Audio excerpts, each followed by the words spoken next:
ನೀವು ನೋಡ್ತಾ ಇದ್ದೀರಾ Immadi Pulakeshi Kannada YouTube channel. I am your Vani of hope.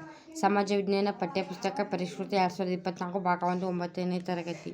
ನಾವು ಪರಿವಿಡಿಯಲ್ಲಿರ್ತಕ್ಕಂತಹ ರಾಜ್ಯಶಾಸ್ತ್ರದ ಭಾಗವಾದ 3ನೇ ಅಧ್ಯಾಯವಾದ ರಾಜ್ಯ ಸರ್ಕಾರ, ಇದರ ಪ್ರಶ್ನೋತ್ತರಗಳನ್ನು ನಾವು ತಿಳಿಯೋಣ ಸ್ನೇಹಿತರೆ. ಇದು ರಾಜ್ಯಶಾಸ್ತ್ರದಲ್ಲಿ 3ನೇ ಅಧ್ಯಾಯವಾಗಿದೆ. ಹಂತ ಪ್ರಕಾರ 7ನೇ ಅಧ್ಯಾಯವಾಗಿದೆ. ಅಭ್ಯಾಸದಲ್ಲಿರ್ತಕ್ಕಂತಹ 1 ರಿಂದ 8 ಪ್ರಶ್ನೆಗೆ ಉತ್ತರವನ್ನು ನೋಡೋಣ ಸ್ನೇಹಿತರೆ. ರಾಜ್ಯ ಸರ್ಕಾರ.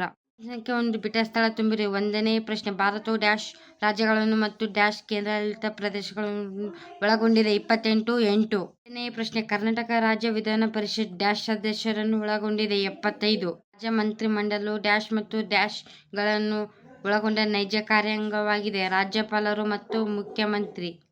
4ನೇ ಪ್ರಶ್ನೆ, ರಾಜ್ಯಪಾಲರನ್ನು ಡ್ಯಾಶ್ ನೇಮಿಸುತ್ತಾರೆ. ರಾಷ್ಟ್ರಪತಿ. ಸಂಖ್ಯೆ 2, ಈ ಕೆಳಗಿನ ಪ್ರಶ್ನೆಗಳಿಗೆ ಉತ್ತರಿಸಿ. 5ನೇ ಪ್ರಶ್ನೆ, ರಾಜ್ಯ ವಿಧಾನಸಭೆಯ ರಚನೆಯನ್ನು ತಿಳಿಸಿ. ಉತ್ತರ: 225 ಸದಸ್ಯರನ್ನು ಹೊಂದಿದೆ. 224 ಸದಸ್ಯರು ಚುನಾವಣೆ ಮೂಲಕ ಆಯ್ಕೆಯಾಗುತ್ತಾರೆ. ಒಬ್ಬರು ಆಂಗ್ಲೋ ಇಂಡಿಯನ್ನರನ್ನು ರಾಜ್ಯಪಾಲರು ನೇಮಕ ಮಾಡುತ್ತಾರೆ. ಅಧಿಕಾರಾವಧಿ 5 ವರ್ಷ. ಇವರಿಗೆ ಕನಿಷ್ಠ 25 ವರ್ಷ ವಯಸ್ಸಾಗಿರಬೇಕು.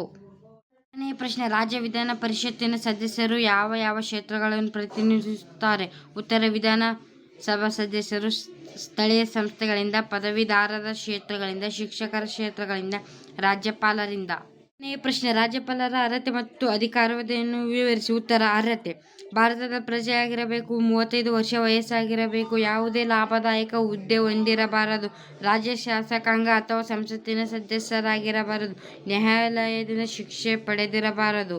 ಅವಧಿ: ಅಧಿಕಾರಾವಧಿ 5 ವರ್ಷ. ಮುಂದಿನ ರಾಜ್ಯಪಾಲರು ನೇಮಕವಾಗುವವರೆಗೆ ಅಧಿಕಾರದಲ್ಲಿ ಮುಂದುವರಿಯುತ್ತಾರೆ. 8ನೇ ಪ್ರಶ್ನೆ, ಮುಖ್ಯಮಂತ್ರಿಯವರ ಅಧಿಕಾರ ಮತ್ತು ಕಾರ್ಯಗಳ ಬಗ್ಗೆ ಟಿಪ್ಪಣಿ ಬರೆಯಿರಿ. ಉತ್ತರ: ರಾಜ್ಯ ಸರ್ಕಾರದ ಮುಖ್ಯಸ್ಥರು.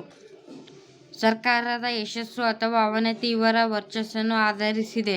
ಇವರು ಮಂತ್ರಿಮಂಡಲದ, ಶಾಸಕಾಂಗದ ಮತ್ತು ಬಹುಮತ ಪಡೆದ ಪಕ್ಷದ ನಾಯಕರಾಗಿದ್ದಾರೆ.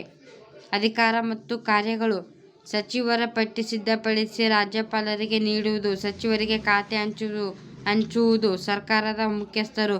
ಸಚಿವ ಸಂಪುಟದ ಅಧ್ಯಕ್ಷತೆ ವಹಿಸುವುದು. ಮಂತ್ರಿಗಳನ್ನು ವಜಾ ಮಾಡುವ ಅಧಿಕಾರ. ಪ್ರಧಾನ ಸಲಹೆಗಾರ. ಸಂಪರ್ಕ ಸೇತುವೆ. ಧನ್ಯವಾದಗಳೊಂದಿಗೆ